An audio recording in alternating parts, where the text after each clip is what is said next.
Huge news and not obvious news brought to us by several people, including the Firearms Policy Coalition, that is engaged in a very smart strategic move in fighting for our rights in the District of Columbia.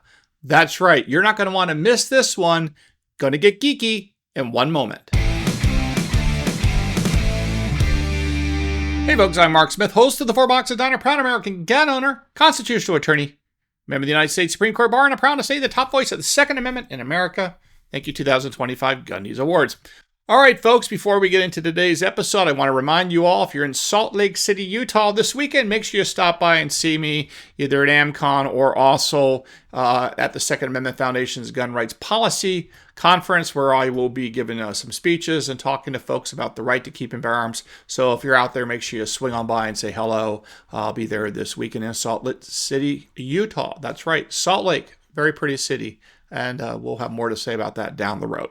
All right, so let's dive right into it. That is a case in the District of Columbia that was just dismissed, but a very interesting strategy. And strangely enough, the dismissal by the United States District Court for the District of Columbia was actually in some ways urged upon it by none other than the famous organization, the Firearms Policy Coalition, one of the great fighters for a right to keep and bear arms. So what gives here, it's quite interesting. You see, the District of Columbia has a set of laws or precedents on the books from prior cases that really make it very difficult to establish standing in the District of Columbia when you challenge gun laws. Specifically, this is a challenge to a part of the DC gun law that says that you cannot possess so-called large capacity magazines. I think these are magazines that hold more than 10 rounds in the District of Columbia.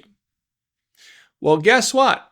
The Firearms Policy Coalition, a couple other people, including Mr. Ware Daroka, brought a lawsuit against DC, but they basically conceded to the judge that, we admit that technically speaking, we don't really have standing in this particular case because of terrible, illegal, unjustified precedent that's on the books that we think needs to be fixed and altered either by the United States Court of Appeals for the District of Columbia, meaning the appellate court, or possibly even by the United States Supreme Court. Because as you know, under Article 3 of the United States Constitution, that is the article of the Constitution that creates the United States Supreme Court, and it also creates the lower federal courts, subject to certain things associated with Congress.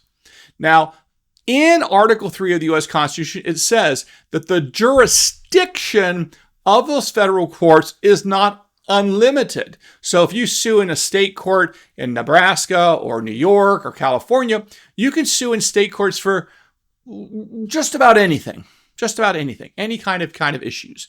But the federal courts are limited in jurisdiction to the kinds of cases they hear. And one of the ways that their jurisdiction is limited under Article 3 of the U.S. Constitution is they're only allowed to hear actual cases and controversies. Now, the reason why that's important is one of the things you have to satisfy to have a case or controversy under Article 3 of the Constitution is you have to show that the plaintiffs bringing the lawsuit in federal court have what's known as standing. And that means they themselves are being directly and negatively impacted in some way by whatever they're suing about. In this particular case, there's a law in the books in the District of Columbia that says you cannot possess so-called large capacity magazines. And they're saying that we don't want to go to prison. We're bringing a pre-enforcement lawsuit saying that this law is unconstitutional. But here, what the district court judge said is, look, under existing precedent, which I know Firearms Policy Coalition and the other plaintiffs disagree with, but under existing precedent, I, the federal district court judge in this particular case, don't have a say in the matter because the senior courts, the superior courts above my head have created a standard for standing when it comes to, for example, challenges under the Second Amendment. Under these precedents, to get standing, you have to prove as a plaintiff in a civil case that you are basically on the verge or have an imminent risk, meaning almost an immediate risk of getting arrested and going to the popo, going to prison. brought by the Popo, right? And the reason why that's significant is these plaintiffs, including the Firearms Policy Coalition, basically said, look, we admit that we're not necessarily at risk immediately of going to prison, but we want to buy these guns, or I should say we want to buy these magazines, and we should be able to do so. And this standing requirement by the District of Columbia's Court of Appeals is absurd, and it's wrong. It should be revisited. So we basically want to lose this case fast so we can seek an appeal to try to overturn this old, ancient, terrible precedent.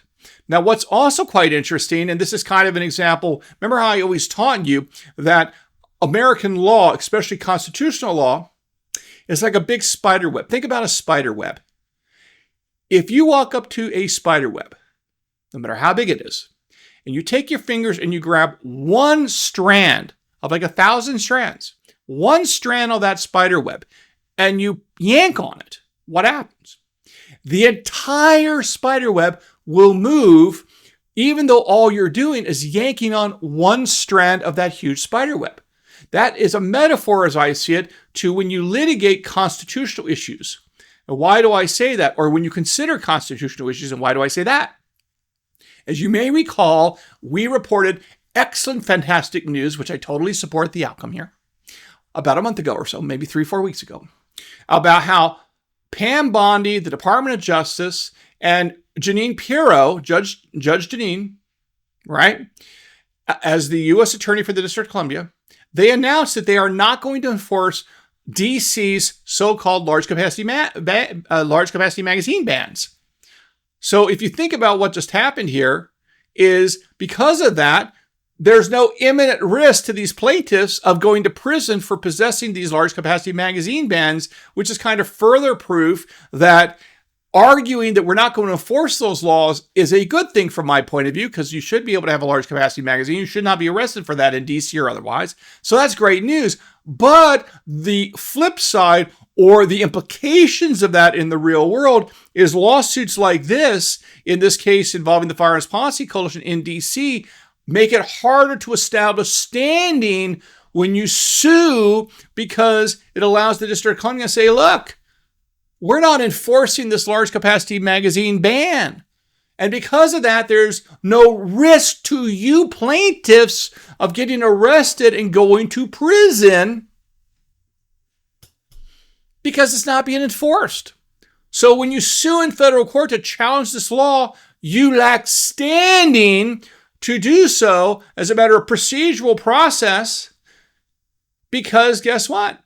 There's no risk of you getting adversely affected by this law. And because you don't have standing, the Article 3 textual requirement that a federal court must make sure is met, which is that it's an actual case or controversy, cannot exist, because absent standing, there's no actual case or controversy shown. There's a real issue that a court can step into and address and resolve the relationship between the parties in some way.